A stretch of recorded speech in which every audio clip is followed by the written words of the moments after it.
Hello guys, আসসালামু আলাইকুম। আজকে আপনাদেরকে দেখাবো এই সাকর ব্রিজ আর এই ভাটাটা এটা কোথায়, ঢোলভাঙ্গার আগে।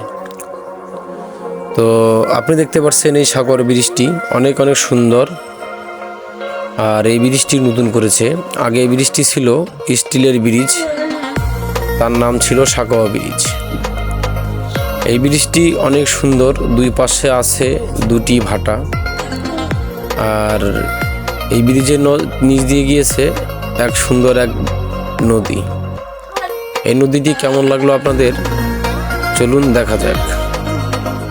আর ভাটাটি অনেক অনেক সুন্দর, আপনারা দেখতে পাচ্ছেন অনেক সুন্দর ভাটাটি, অনেক বড় ভাটা। এই ঢোলভাঙ্গার ভিতরে সবথেকে বড় ভাটা এই ভাটাটি। ভাটাটিতে প্রায় অনেক পরিমাণ লোক কাজ করে। আপনারা আরও দেখতে পাচ্ছেন এখানে পাশে নদী এবং করেছে বেসন ধান। তো কেমন লাগলো আপনাদের কাছে ভিডিওটি? ভালো লাগলে অবশ্যই কমেন্ট করবেন। আর নেক্সট ভিডিওতে আরও সুন্দর সুন্দর ভিডিও আপনাদের মাঝে দেব ইনশাল্লাহ। সবাই পাশে থাকবেন, সুস্থ থাকবেন, ভালো থাকবেন। আর আমার জন্য অবশ্যই আপনারা দোয়া করবেন, আপনাদের জন্য আমিও দোয়া করব ইনশাল্লাহ। তো চলুন পুরো ভিডিওটা দেখা যাক।